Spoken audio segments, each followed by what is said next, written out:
to the Daily Talk Show, episode 614. And we got Tom Harkin in the building. Welcome Tommy Ben. boy. Thanks for having me. Do you get Tommy as well? Yeah, sometimes. More Harks than Tommy. Harks. Yeah. Is it Tom on your birth certificate? No, Thomas without a H. Thomas. Yeah. Thomas. Or Thomas. Thomas. I love it because it's one of Irish. those things. People somehow find a time to call me Tom. I'm just like, it's not my name. But surely you're going to grow out of Tommy. Nah, I like it. It's fun. It's playful. It's friendly. still It got your suits hat me, doesn't it, backwards. Tom? Yeah, it does. I think Tom you're a suits- Tommy. Tom suits you too. Yeah. Anyway, welcome, mate. It's Cheers. Before we start we got you talking here. about identity, Before we go deep, this almost didn't happen. Yeah, that's I'm right. so glad it has, though. The phone's ready to roll. Yeah, so if your phone goes off and you do run out of shot, it's because your wife is giving birth. Yep. This is very To exciting. the next generation of men. It is a boy? Yeah. Oh, that's exciting. Yeah. You've already got one child, which is similar age to Bodhi, actually. Yeah. I think I remember I think I saw you at a mutual friend's birthday, and I think Paige might have been pregnant. Mm-hmm. And I think I almost put my foot in it or something. I don't know. It's that time when no one knows, right? Did you have a big Christmas? Or No, not that. No, I'm not that guy. It's I must, you know, you are that guy. You're I'm every pretty guy. forward. I say shit that I do put my foot in my mouth a lot. Yeah. And so anyway, it's Very flexible like that. So what was the foot that you? no, I nearly said something. What, so you knew and other people Well, I didn't think- know? Well, I don't think you'd mentioned it to everyone at the point. okay. And I saw you when I knew. said something. No, but I Yeah. thought I knew. What was going on here? I don't know. And, Anyway, it's happened. so you've got an organisation called Tomorrow Man. Yes. How did it start? There's a short story and a long story. I'll start with the short one. Can you go from the short one to the long one? Yeah, If we just wanted to jump? we might be able to jump. Surely we've See how we made go. some progress. It's like doing some industry credits or whatever. We can get you into second year or something. I think the long story was more so just my passion for working with blokes, which was an unorthodox pathway. The short story is we did a documentary with Gus Warland, and I can't remember when it must have been about 5 years ago now. It feels like maybe 4 years. No, actually, Riv was like 10 weeks when it aired. So almost 4 years ago, Gus went on a journey around Australia to work out what was going on for the Australian male. And I was involved in that, ran a workshop for a group of young blokes and a group of CEOs, and particularly the session with the young guys, these rowdy, 16-year-old blokes at Balgowlah Secondary. Us as kids. Yeah, exactly. Yeah. Just coming in for shits and giggles and having a bit of fun, great banter. And then, obviously the 20-minute part of the episode shows the boys going from that to incredible honesty that they had never heard out of each other's mouths, and a fair bit of emotion. After that, things just blew up. Yeah, so I think the night before the doc, it wasn't the night before. It would have been about a week before. Jen, one of the producers, was in town. We're having breakfast to celebrate, and she said, "So, what have you done with you got a website?" I said, "No." And she said, "Have you shut down like your socials? Make them private or anything?" I was like, "Well, I don't know how to do that." And she said, "Well, you better work it out, because in a week or two, things are just going to get crazy." And that was under the presumption that it would be a big hit, which it was a great hit, that doco. Yeah. And also under the presumption that you got something to hide on social media. True. What the fuck did you have on there? Yeah, exactly. Yeah, I don't think there was much. There was one wild kind of night in LA that I'd taken like 50 shots of me that looked like I was in a brawl. I wasn't actually, but You're going that's for the a only- hug with your mate, and it just looked like that. Yeah, I was just leery. So Gus works on Triple M up in Sydney. Yes, yeah, he's just moved to a different show, the Dead Set Lenses or something. But he was on this journey. He's made it. Did I say that his mate had taken his life? And he was just trying to. Yeah, so his best mate took his life, a mentor of his, and the guy had a perfect life. as far as Gus was concerned. Had the cash, had a beautiful wife and kids and charismatic guy, like just everything, like all ticked all the boxes. And then one day, you know, walked upstairs, which he never did, up to where the boys, you know, rooms were and a little lounge room up there. And they were playing video games, and he went up and sat down with them for a moment and said, "You guys all right?" And then he left the house and never came back. And Gus, kind of in his own words, was just like angry, didn't get it. Why did he leave them? Like, this isn't the guy that he knew. And so then this opportunity came up around this doco, and so he's like, "Yeah, I want to find out what's happening." Well, I think that doco came out at a time where the conversation hadn't even sort of hit its not peak, but hit its high around masculinity. Yeah. Like it was perfect timing for anything. Crazy. What does that conversation look like today? Because you see things go through sort of phases in culture where they've got more attention to them. Yeah. Where is the conversation around men and masculinity at the moment? Yeah, it's a great question. I think, and I'll give you my take on that. You're on the ground. I think everybody else will have different ideas. But for us, I mean, at that time, we were running a few workshops. We're now running 500 workshops a year around Australia, for about 30,000 men from, you know, year 10 and upwards.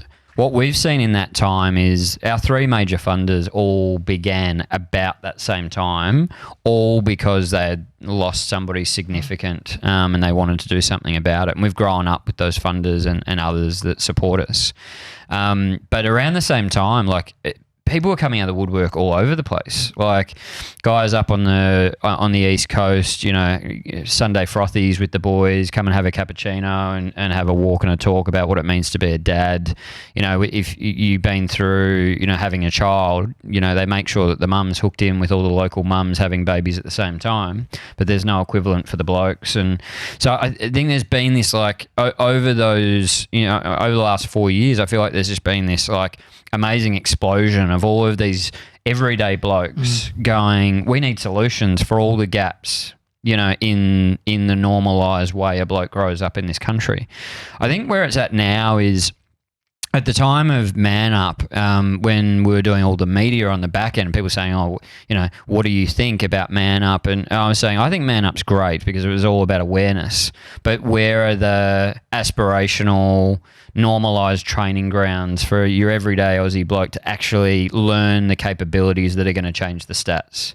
Not just become aware that there's a problem and there's a gap, but actually, you know, not so much clinical. All that clinical help is really needed, you know, but where are the, you know, you grow up in, for me, I grew up in Frankston and the cricket club was my kind of church of man, you know what I mean? Like, that's where I learned. It was the cricket club, you know, in summer, the footy club in winter, and I wanted to be like the blokes that hung out at that place. But where's the equivalent of that actually teaches you how to have a conversation with another guy, particularly about the stuff that you most need to talk about? Now, nobody at that club ever taught me how to do that, you know. They taught me how to play pool. I had my first drink up there, all of that kind of stuff. They taught me about chicks and they taught me, you know, how to play a sport. But there was nowhere as a teenager that I was like, I want to tell my mates that I'm heading to this, you know, to learn these skills. For me, I was lucky enough to find the Reach Foundation about that time. Sammy, mutual friend of ours, he was like that, one of those people for me. I was like, that guy's a legend. He's not much older than me. I want to be like him. He's charismatic. He's cool.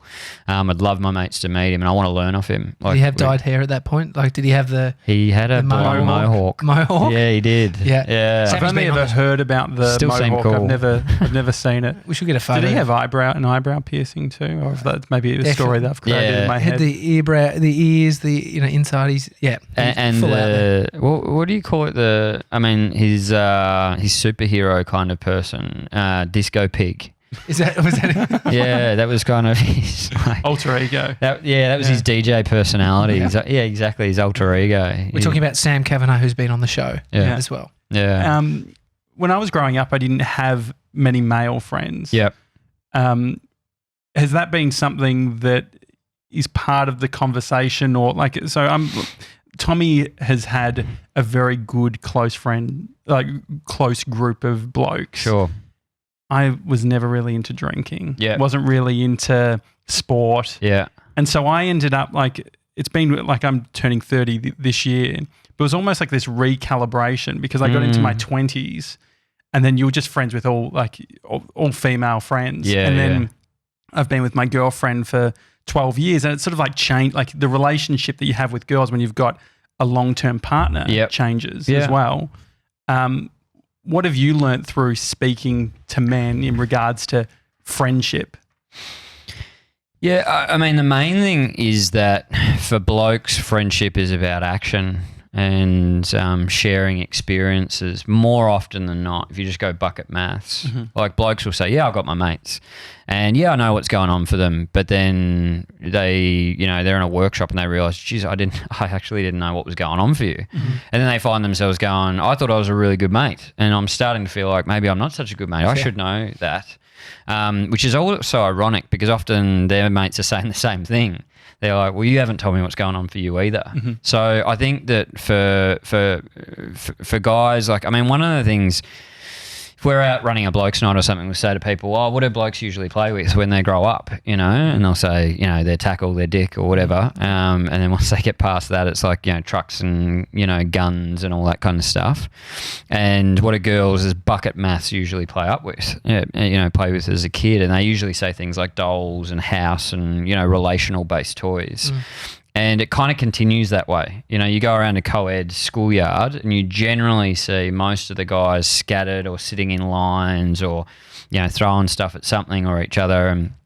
And the girls are generally in clusters and they're facing towards each other and they're talking about how's life for you or did you realise this happened? What's going on around our social network kind of thing.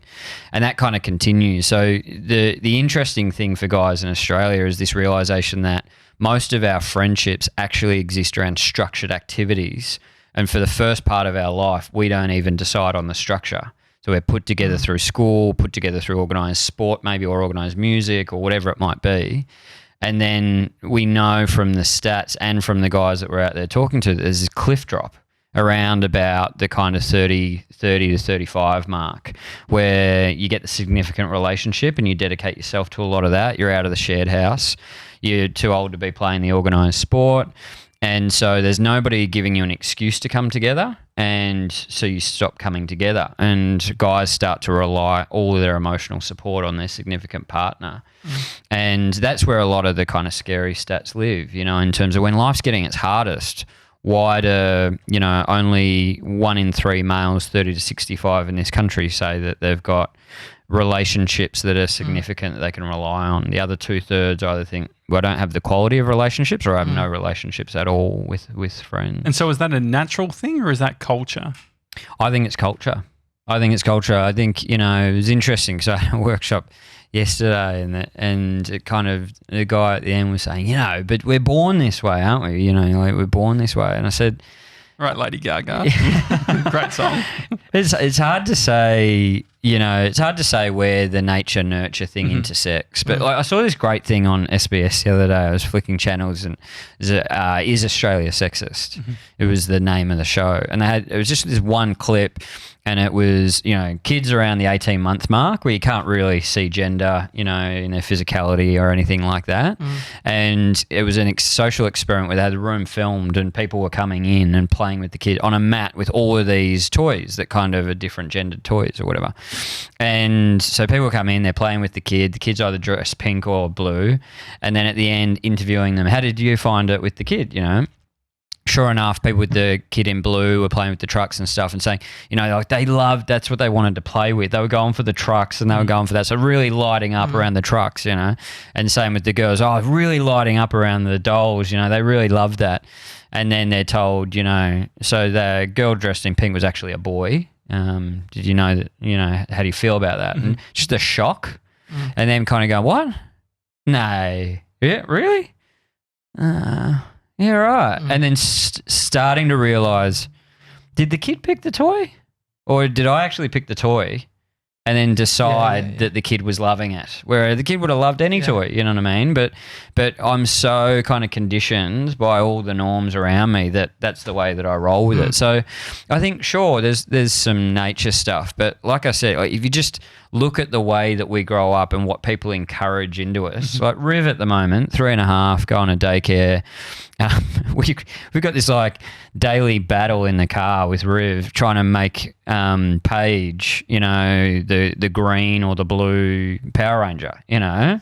No, Mum can't be that. You know, Mum needs to be pink. Mum needs to be pink. Dad, you can be blue or you can be green. Mum has to be pink. And it's like, no, Riv, why? You know, because she's a girl and girls are pink, you know, and, you know, he's in our household and we're pretty open-minded and all that kind of stuff, but he's dead set. Like, he's so fierce about it. He's like, no, you're like, you guys have got it wrong. Like, you're not getting this. He's since left that daycare. No, I mean, it's interesting because my experience with Bodhi, like, he gravitated to wheels before, and I've always been like, I'll give him whatever he wants to play with. I don't give a shit. Yeah. You know, and sort of, and he's a madman. He loves to jump off stuff, and he does gravitate to the trucks and stuff. And so that I've thought more about the nature nurture thing. Yeah, and there's definitely some part of it there. Yeah, where they just obsessed over. And so, stuff. what is that then? Yeah. So, what? Like, so it then goes to my sorry, just one example. Yeah. Goes to my brother's house, Jacko's house, and Jemima, my brother's daughter, is 4. He somehow finds the one truck in that house. Sure, yeah. They didn't even know where it was, but he's got under the couch. Yeah. And that was only 2 days ago. Yeah. And I just thought that was like, mate, you can put the Elsa dress on if you want. Yeah. It's all good. But well, how it's funny soon that does example as well. But like, how soon is all of that starting to be wired in, do you think? Yeah. Like, by the age of 3, the programming, is it all, you know, set up from a cultural point of view? What are we watching from like a consumption point of view as well? Exactly, yeah. Well, he's taken it off watching Power Rangers, not even from daycare. Or like, I think he wanted Power Rangers because the kid's at daycare, and then we put it on the TV, and he just sees, you know, every time the chick's in pink. You know what I mean? Which is changing now. Like pretty much every movie that you go and watch at the cinema now has a female hero, you know? And so that's great because they're going to be exposed to different stuff. But I mean, I agree with you on it. Like, Riv was just engines, you know? Any sound of an engine, he'd just be like, yes, you know? Yeah. He's obsessed with motorbikes, has been. He just will not let go of it. But at the same time, we were in Greece at the airport, and he wanted to go to the toy store, and he was loving Frozen at the time. And we went into the toy store and we were looking through. I was like, yeah, you can get something. So he's like looking at everything. And so he picks the Elsa costume, you know. Yeah.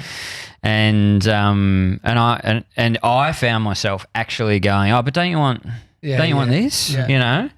And then I actually managed to convince him to get something else that he didn't really want. And we were about to leave the store before it dawned on me, like, this is bullshit. Like, it's actually me. I just don't want him walking around with the Elsa costume and the doll. And so I went back and went, no, you want that, don't you? He's like, yeah, I do, you know. So he got that. But then really interesting just watching all the airport stuff. I still remember it, walking out on the tarmac and people being like, what's the kid doing, you know, with the Elsa doll and the Elsa costume? Like, what is going on? And then realising, like, I run all of this stuff and I'm trying to unwind my biases all the time. But I'd be lying if I was like, rock it, like, wear it. What about the people that would say that parents are then trying to project that, which is like, you know, the kid wants a truck. Why do you keep, you know, giving him a Barbie? He doesn't want a Barbie. Like, yeah, it's like Rage in Placid Lake. Have you seen that movie? No. It begins with is he off Ben Folds or something? The actor. Anyway, it's an Australian movie. It begins with, like, it's black and you can hear the sounds of a school, and they're like, go on, Placid, go on, like, you'll be fine. And then it comes to the screen and it's this poor little kid walking in with a dress on into school because his parents want to challenge the norms. Yeah. And the poor kid, like, I think somebody walks up and just clocks him straight away, and they're like, it's going to be fine, Placid. You know? And so when you're at sports clubs and you're on the ground in communities and you're seeing the programming of masculinity and what it means to be a man has done to men. Where do you fit? What do you think the balance is for how we bring up kids? Yeah, well, that's the interesting thing because I'm all about masculinity. Like I love a lot of those masculine traits and I identify with a lot of them, and I think it's about a balance. I think the rip-off at the moment for blokes is that if they grow up and they're not brought into environments where they get to question the norms that they're kind of growing up with, they end up with half a toolkit, and that half a toolkit only really works in certain situations. And so when they can't cry, and just hold their tears with their mates and go, I'm fucking struggling, like this is really hard at the moment for me. Or they can't, cry at their wedding or, even cry during a movie. They can't rock a dance floor probably, that wasn't a Frankston thing to do. In the burbs, you don't hit the dance floor if you're a bloke, you toe tap on the outside. And so why should you miss out on all that shit? Like we got one life. That's where I sit with it. It's not, hey, let's all, jump in dresses and really kind of try and push the opposites. More so saying, I think every bloke should have the capacity in themselves to assert themselves and to be strong at the right moment and all those things, to be stoic, to tuck away their emotion and self-regulate and get the job done on the really hard day. I think everybody should have that ability.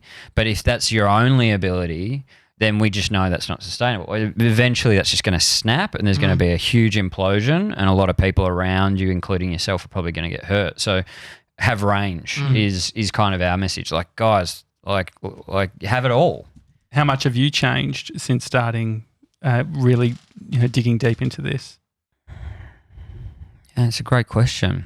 I think I've become probably more upset and more passionate and angry, in some ways. Yeah, like I think I think I was lucky growing up. I had a strong matriarch of a mum, and so she would talk me through what was going on for me emotionally and what I was struggling with and all that kind of stuff. And then I was around my mates and I gravitated towards the big guys because I was so small and I didn't feel like I was a man. I wanted to be around them, and luckily I was mates with them in primary school. And then I saw around 17, like the rule book start to smash back on them and start to, lead to some outcomes I wasn't happy. I wasn't happy with for them. School didn't know how to handle them and all sorts of stuff. And so that's where it began for me. It was like I didn't go out to work with blokes. I had never had that interest. It was more so like, well, I know my mates and they wouldn't rock up to pretty much everything that's on offer for them to do the talking. And so we need a better alternative for that bloke. Now, I think the thing that makes me a bit emotional is, when you go out and you work with a group of, 50-year-old blokes in a country town, they look terrifying. You sit in a room with them and they're all, looking at you like, who fuck are you and what are you going to share with me? It's kind of really intimidating space to be in. And on the other side of that, within about 10 minutes, if you provide the right environment, you're not attacking them or condescending them, they actually all just start to open up. And you end up with this beautiful group of blokes going, I don't have the tools I need for a good life and I don't want to see another mate die. And I don't want to live this way. I don't want another broken marriage and I don't want these things, but I don't know how to change it. Like, give me a solution. And I started finishing all of my workshops by saying, gents, the cavalry's not coming. Like the way that we educate our young men isn't going to fundamentally change. We're not going to suddenly have all these inspiring environments that guys want to go to as much as they want to go to the football club or the cricket club or to play in a band with their mates. We need to do, it's the everyday man that needs to do it, not wait for the government, not wait for the education system. It really is like, if you see a solution for your mates, you're like, we need to bring the boys together. We need to learn to talk. You can get on the internet now and learn how to talk pretty much, you know what I mean? Like, there's so much resource there. You can self-educate. But yeah, I think the thing that's changed in me is I've been out there. I remember seeing that movie. What's the movie with Brad Cooper recently? A musician. You love Bradley movies, Cooper. though. Oh yeah, A Star is Born. Yeah. Star is Born. Great one. I went and saw that movie Crinkle cinemas, and Good cinema. yeah. Okay, yeah. It's got Village movies. or I can't remember. Probably Kino. Maybe Or, Hoyts. you're a gold I class can't guy. actually remember. Definitely not. No? No. Well, I think isn't Hoyts like just gold class in general these days? No, They've just replaced all the seats. Yeah, or they've something. got the whole. I think in the Hoyts Melbourne Premium or Central, something, they've got bean bags potentially, but not to get bogged down. Yeah. Anyway. So you're in Coringal. I'm in Coringal Yeah. watching that movie. Got a date night. Like it's like Brilliant. sacred time away from the little bub, and we decided to go and see the most depressing movie you can possibly watch. And I broke. I just broke. Yeah. I did not see it coming. I hadn't seen the original. I didn't know the storyline, and it took me about 20 minutes to get out of the cinema and head down. It wasn't the bean bags. No, it wasn't the beanbag. It was in extreme emotion. Yeah. And I think the thing Lights come on. Credits pretty roll. much. And, Pretty much. Were Lights up. So is that something that you should go toward, the unexpected emotional response? Because on a Friday night, Bree will say, let's watch this movie. I'm like, it's too fucking negative. I need something funny. Like, I don't want something I think sad. we both said, let's never do that again. Ever. Like, Yeah. But the thing that hit me about it was that it spoke to a lot of the experiences that we've been hearing about out there. And I had just been like not really maybe processing it completely. And it just went, straight through the middle. So is there something within, that's what's changed. As an organisation that you have to do, because when you're going out there and you're speaking, you've got facilitators within your business. What sort of emotional support do you need to provide them? Yeah, exactly. I mean, the peer group, the other guys that are out there facilitating provide a lot of support. And then we've got, like a counsellor will have a supervision session where another counsellor will be, let them just talk about how are all your sessions going, is there anything that's keeping you up at night and all that kind of stuff. And we have supervision available for our guys. And then we do trainings, like off-site trainings where we just, train them in the skills of facilitation, but also how to deal with what they're out there experiencing. What have you learned about communicating to men that is transferable to women? So they're a partner of a man. So there's, it's about my wife looking at me, and one of the great things she said was, I think when you go insular, you're actually trying to work it out, and then you come back when you have some solution. It's exactly what I fucking do. For some reason that cut through to me. I think it's because it's someone very close to me that I'm valuing that. But what would you say is somebody who wants a strategy to open up dialogue with a male who might be sort of closed off? Yeah, it's a funny one because it's like a Band-Aid solution for now. Like, and when I say that, like the advice is actually not to go face to face. Like, don't get in their face. FaceTime? No. Yeah. As in physically up in... Yeah, don't get in their grill. Don't be direct. Be side by side. Be laid back, and don't jump if they give you a breadcrumb of honesty.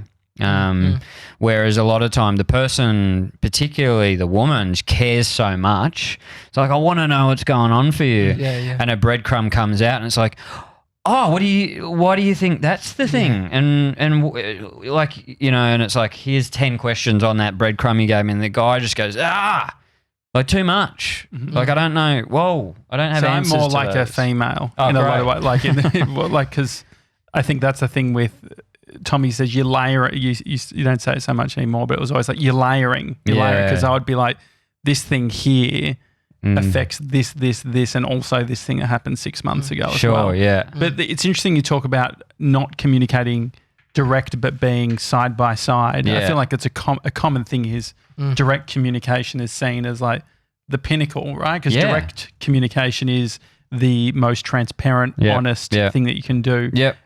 Do you think that there is a better way than direct? No.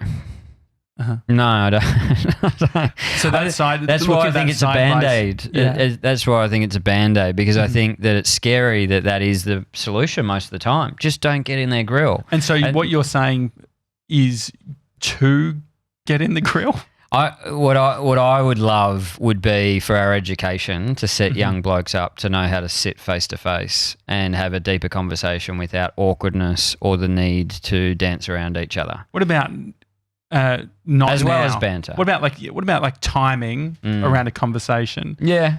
when is the right time to have that difficult conversation? Yeah. And are there mechanisms around, okay, like this is how you set it up? Yeah, definitely. I mean, I think you've got to understand the person that you're talking to and what they might be needing to protect themselves on. Like if you're around the 10 blokes are there and you're bantering about something that happened on the weekend, it's probably not the time to go, hey, and Tommy, how are you really going, mate? You know, if that's the first time, and then 10 blokes turn around and go, what? You know, it's going to be a rebuff. Whereas if you have time, if you're in the car and you're driving somewhere and you've got the time to have a bit of a chat, or because the car seems like a good one. Car's great, but it seems like side by side. Yeah. It does have that. Until the driver starts speaking because they're pissed. Exactly. Yeah, definitely. Tesla would be good for that. You could do it. Yeah, it's not great. The conversation that you're having with the 50-year-old, there's 50 years of programming. Can't teach an old dog new tricks. Yeah. That's what they say. Yeah.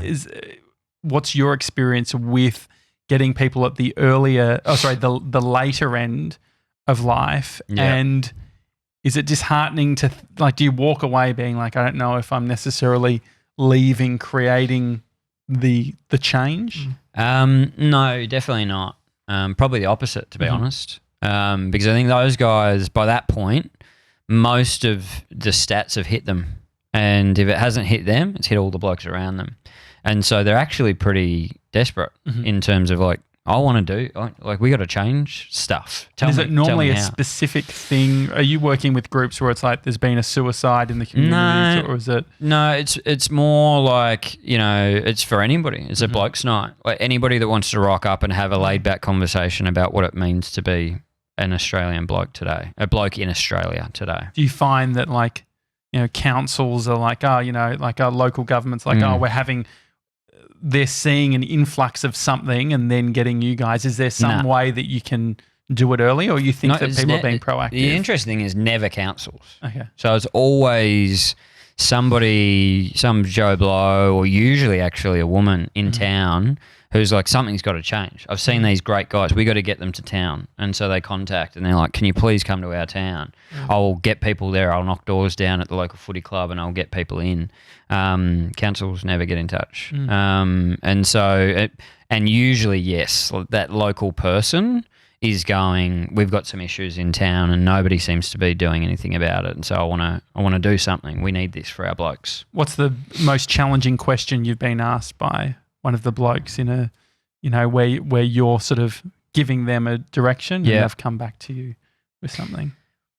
Yeah. I mean, probably one of them, I think we had 150 blokes up in up on the northern beaches, and it had been an amazing session, great stuff. And then this guy right in the middle stood up and he said, mate, I've got something for you just to close out. What do we do now? What do we do now, huh? This has been great, all good and everything. What's next? You guys going to piss off and never come back? It's don't really have an answer for that, it kind of caught me off guard. And it's the first time that I actually said that the cavalry's not coming. I said, listen, that's actually a choice for you to make. But it really caught me off guard. And the whole group went, whoa, yeah, how are you going to answer that? Good to start something. And really my answer to it was, it's pretty incredible to have a couple of, over 100 blokes rock up in a local community. You obviously want to change things. This is your community now. This is what you guys actually need to decide. If you want us back, if you want other things to happen, you've got to drive it. That's why we're here, because somebody from the community drove this. So the everyday bloke has to do something, not just complain that the government isn't, the council's not calling you, or there's no services, or they're probably not going to. So you need to actually say, what do we need? What do we need, for our mates and our sons and our dads, and how do we pull our resources and try and make change happen? I know that, I'm sure you personally have, but I've seen some of your team speaking in jails recently. Yeah. I could imagine jail or a school, there's people that are being sort of pushed into these sessions. They don't want to be there whatsoever. Yeah. They're just doing what they are being told. Yeah. How do you as a facilitator deal with people who are in a room where they don't want to be there? Yeah. By trying not to buy into it and shit yourself. Yeah. Because they're pretty good at letting you know, like often, that they don't want to be there. And by not, because I think when you get scared, then I know my reaction if I really get intimidated is to try and look like I'm much stronger than I am and go, you know, well, blokes, I'm here because, you know, and get defensive. Well, that's the worst thing. It's more so just to go, listen, I'm not here to waste your time. If you think it's shit, then there is a door there. You can leave. This is why we're doing it. If you're up for it, stay on board, and then to get into it. And most of the times, like we have, you know, I remember running one for one of the waterboard companies, and it was like all the guys in high vis, and they looked really pissed off about being there. One of the guys finished the work. They're very safe with all their high vis. PPE. He was like, what did he say at the end? He said, well, when I walked in here and saw you fucking hipsters, I thought, what the fuck am I doing here? This is bullshit. I got to sit here and listen to these young wankers for, you know, an hour and a bit, like pretty much exactly word for word like that. And he said, you know, like I've sat here the whole bloody session. It's been fucking all right. Like this is probably so. There's a testimony. Yeah, exactly. This has been the best fucking thing they've ever had here, and we need more of this shit. You know? How good is that? But we were like going to that was the first one at that place, and then it was almost like that guy was in every workshop. Like a guy like that kind of said pretty much that at the end of each workshop. Like, we thought you were a dickhead, and I wasn't up for this, but it's been not bad. I love that. That's kind of the gap that we're looking to fill. We're looking to because, you know, there are so many great initiatives out there. There's so much research that's been done. There's a lot of solutions. Unfortunately, you know, you guys know everything about that in terms of brand and all of that kind of stuff. The best thing in the world, people won't consume it if they don't identify with the packaging, and they don't aspire to identify with the packaging. And so we put a lot of effort into the packaging, the language that we put around the solutions that we're putting on the table. They have to be relatable to that bloke. If he thinks he's going to lose his mates and they're not going to want to drink a beer with him anymore, then I'd rather not be healthy, thanks very much. Because I don't want to be rejected by the people that are my tribe. If you could only have one tool in the toolkit to be able to make progress in this area, what do you think the tool is? For a bloke? Yeah. Is there a daily practice or something that's sort of that, you know, to the point of going in, making positive change? Yeah. What's the small thing that people normally do after that sees positive results? Asking the second and third question. And yeah, that would be the number one thing. I think a lot of blokes, like, that's what they take. They go, I'm going to use that. And we have guys rocking up at the next workshop saying that made a difference. Second and third question is just, a lot of the time we ask the first question, you know, how you doing? And somebody goes, yeah, not bad, mate. You know, things with the family, you get it. And then yeah, I get it. How's the footy? You know, see the game on the weekend? Another first question, and then on to another first question. Rather than going, yeah, I do get it. Yeah, family's intense. What's going on with yours at the moment? Which is the second question. Oh, you know, the missus is cracking at me, but I'm trying to get this. You know, I'm trying to get the better job at work, and it's just taking more from me. I don't know how to, you know. Yeah, right. Like what's it doing to her? Like, why is she kicking up a fuss about it? It's making life hard for her. Oh, well, that's like, mate, what the fuck? What's with all the questions? Exactly. Is that a bit of feedback? Because like we've had Michael Bungay Stanier, who wrote The Coaching Habit. Oh yeah. And he's got a book coming out this month called The Advice Trap. Yeah. And it's very much around asking questions, and it's almost, but it's addictive. Yeah. Asking there's so much fun in asking questions. There's a lot of people that wouldn't say that. Yeah, there's a lot of people that definitely wouldn't say that it's addictive to ask questions. A lot of blokes around Australia would say, no. Is it because they're worried about the answer? Yeah, they've got to hold something. They don't want to seem like they're prying. They don't want to seem like they're being too intense. They don't want to seem nosy. Do you think people like being asked the questions? Definitely, yeah, if it's asked in the right way. and it, like, you can say ask the second and the third question, but it does have a lot to do with how you ask it, because you got to give somebody space to breathe, and they've got to know that you genuinely. I'm just curious. I just want to know. Like, we've got a mate, Kirk Docker, who is the brainchild behind You Can't Ask That, the show, and before that he was doing that thing with Denton out on the street, vox popping people. Like, when's the last time you cried? Big questions, like, and I remember talking to him and him saying, it's just crazy what people are willing to tell you. Like, people want to tell you stuff, but they need it to be asked in the right way. And if it's asked in the right way, people will tell you almost anything. Have you found any portion of your life where you're really good at this and you're doing everything, but there's this like other circle where you just haven't, for whatever reason, tapped into the second and third question? For me personally, yeah.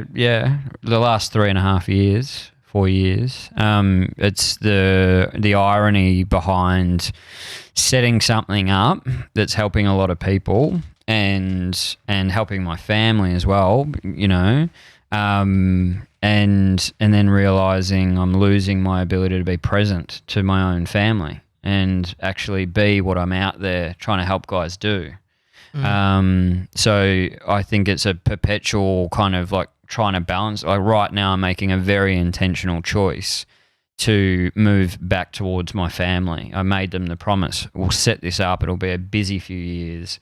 I'm not going to be as much there emotionally as I'd like to be, but then I'm coming back, and this is not going to be our life. And so we're about to take 3 months when this bub comes, and both of us step out of the businesses, and that feels like the beginning of getting back to that other circle that I've been missing. How tough is that how is that playing on your mind now, stepping away for 3 months? Like, what does that make you feel? Yeah, well, it's been a relief. Like, it's been like, I actually can't wait, because it's been really hard the last 3.5 years. There's been a lot of mornings where I've woken up just going, again, like, there's so much on this week. Like, it's heavy running a business. It's been really brutal at times, and really rewarding and amazing and all those things. But so it's been a relief. Like, I can't wait for that time. And then actually the last couple of weeks is because I'm starting to make that move.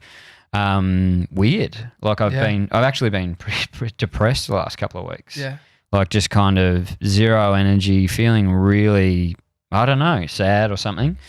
And I think a part of that is I'm slowing down. Like, it's scary to slow down sometimes, because then you realise what you've been neglecting. You realise the small circle. Well, busy's a frequency, right? And when you're living in that state of busyness or running a business, there's a million things you could be doing. Yeah. On top of the million things you're currently doing, Yeah. And so it's dialing that, switching that to another frequency is, I can imagine. And it's easy to get used to it. Like, you get used to it and you're like, I'm just like charging away, like da-da-da-da. And then I'm doing this. I'm like, Jesus, my muscles doing this have atrophied. Like, I don't really know who I am or how to do this. Do I really like this? And I do. I know that, but there's a transition point that's been actually kind of quite challenging. Is there guilt's a pretty strong word. Is there any guilt in feeling those feelings when you are doing something that is actually making a lot of impact? Yeah. So you're like, why, I'm depressed. That doesn't matter. That's silly for me to feel like that when I'm doing something that is about other people. So yeah. No, not so much. I haven't really felt that. That's good. Yeah. You have? No, well, I think the opposite for me, I just led into something so I could tell you guys about some guilt I'm feeling. I think I just actually did that. You projected and Tom's hit it. You're right back. He's volleyed it back. Well, it's like I shouldn't feel. Like, what I was thinking is like I could imagine myself feeling.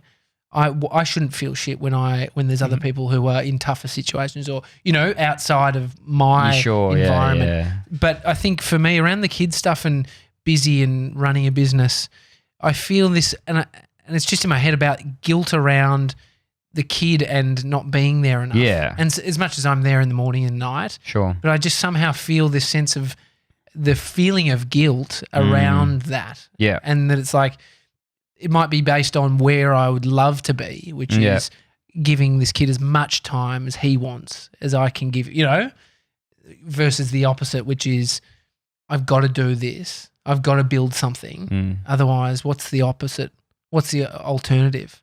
Yeah, I've definitely felt that. The first one I haven't, because I do believe that everything's relative.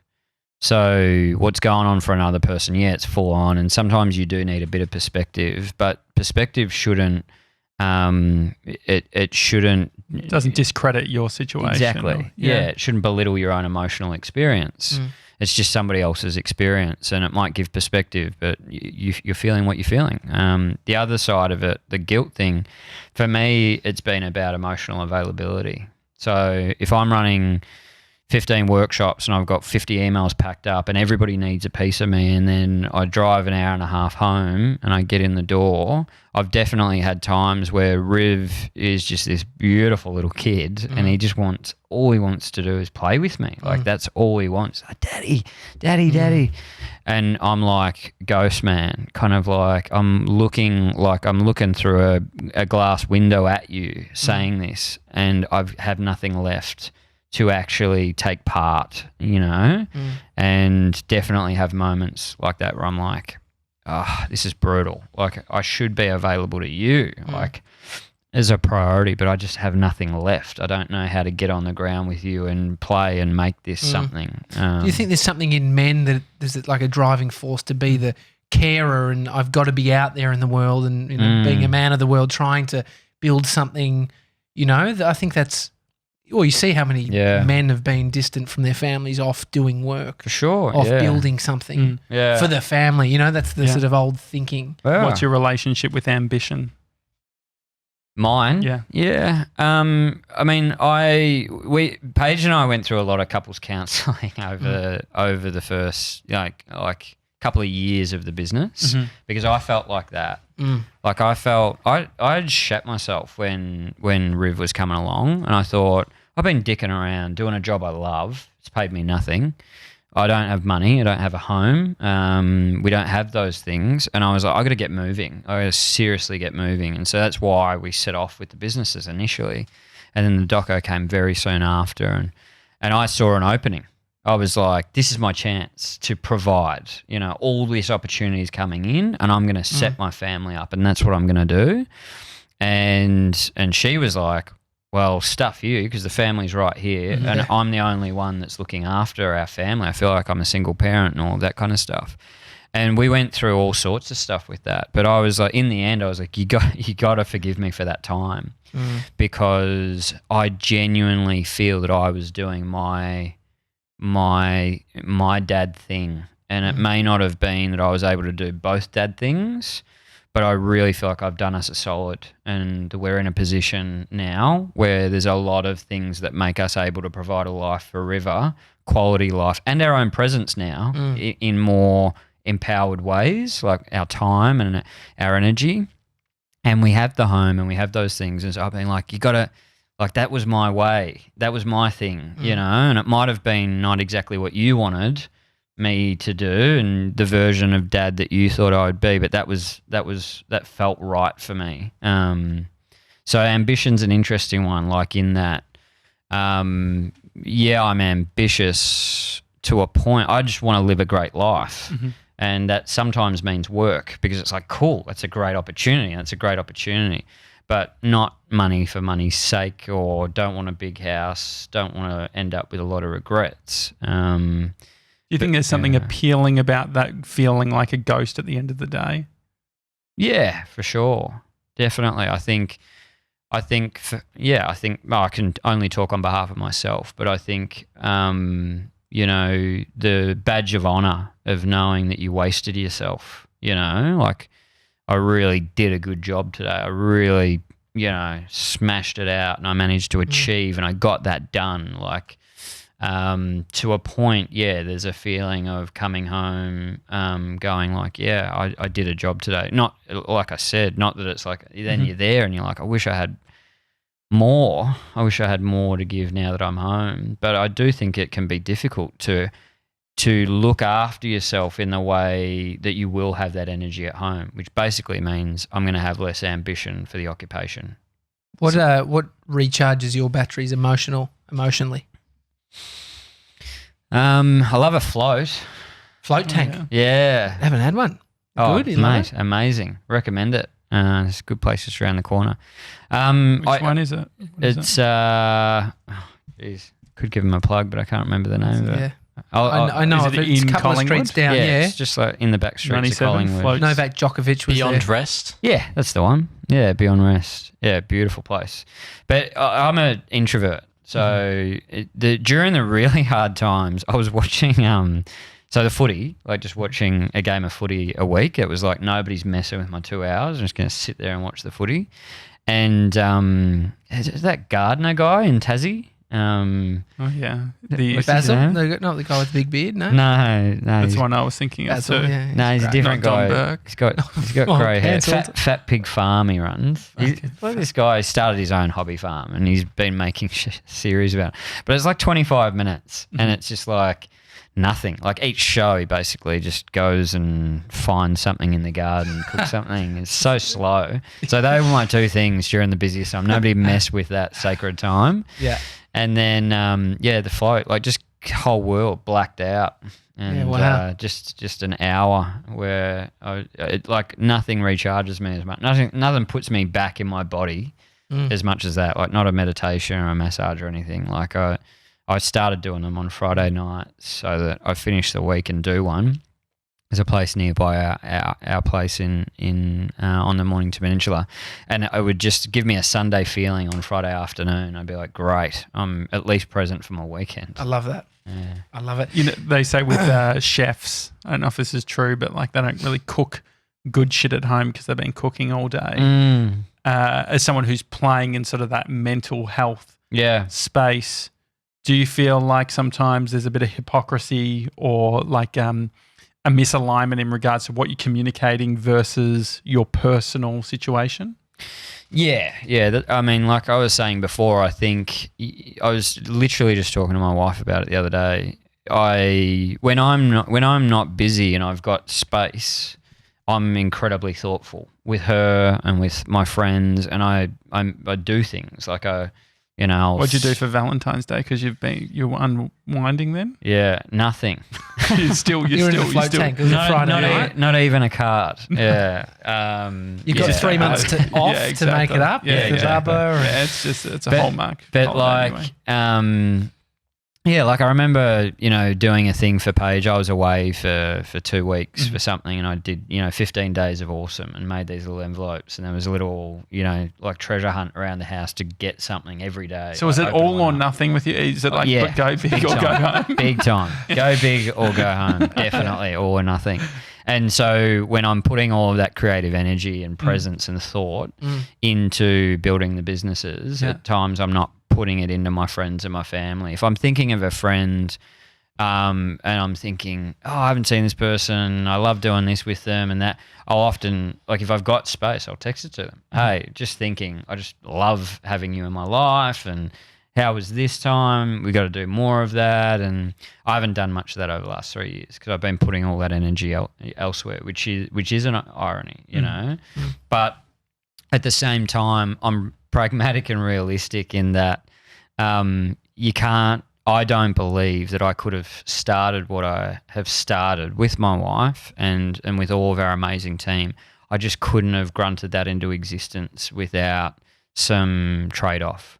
And I've got when I get home at night and, at the end of these 3 years, I've got to, go to bed at night comfortable with my decision and comfortable that I did trade off over that time, but hopefully it won't cost me in the long run. And I'll look back and say that was a good trade-off because I got 10 times back, what I sacrificed. Because some people, I guess, get on the treadmill and they say in 3 years we're going to go on the family holiday and in 3 years' time, and then before you know it, it's been 20 years. Yeah, exactly. And then deaths happen. Yeah, exactly. Life changes and they never get to celebrate. What do you think about retirement?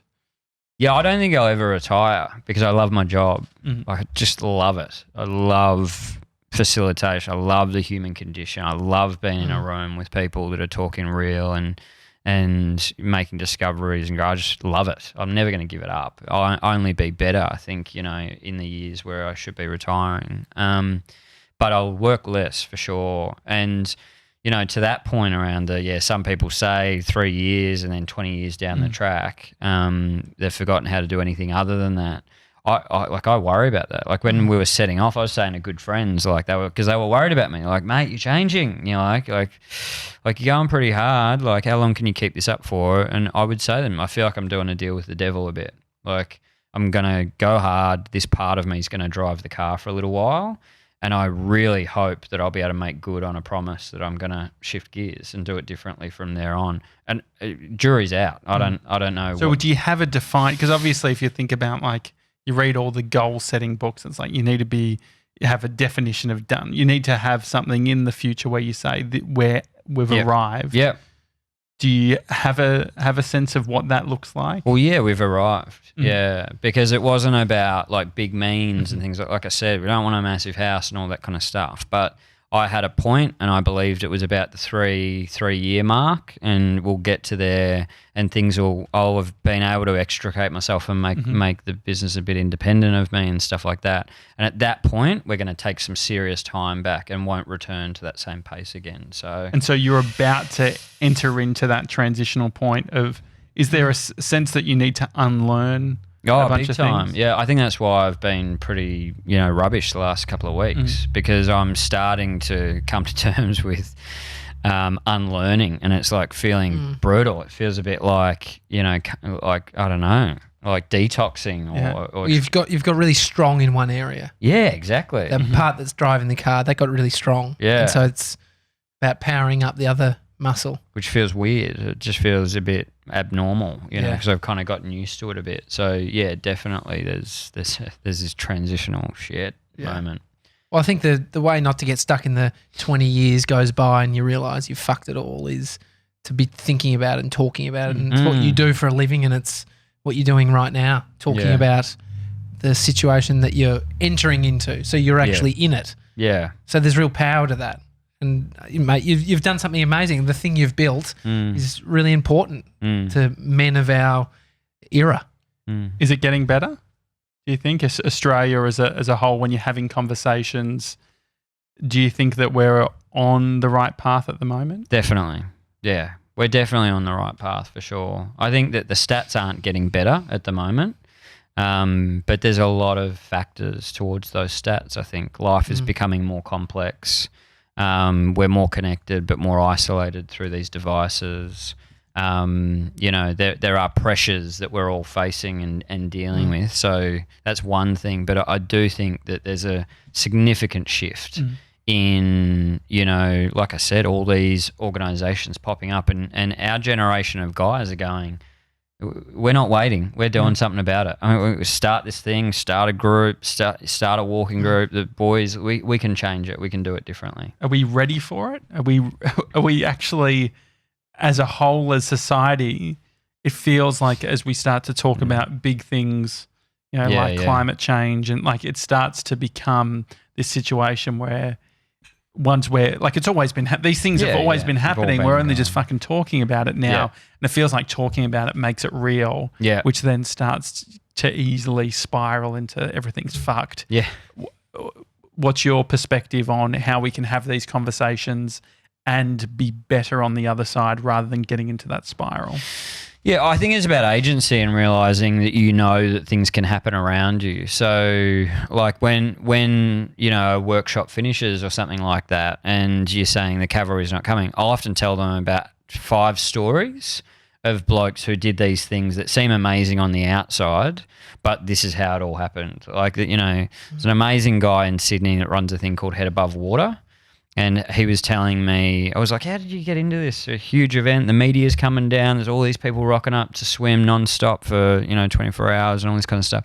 And he said, my wife got diagnosed with terminal cancer, and I thought I just did the man thing, thought I was sorting it out. She went into remission, and I actually fell off a cliff emotionally because I'd been repressing it all and didn't need to hold on anymore, and ended up in an institution, And he said my mates had come by and they'd pick me up every day and they'd bring me to this pool, and I could only like swim half a lap most mornings because I was so emotionally depleted, but they just kept getting me and kept bringing me here. So, I'm going to swim 5Ks in the pool today.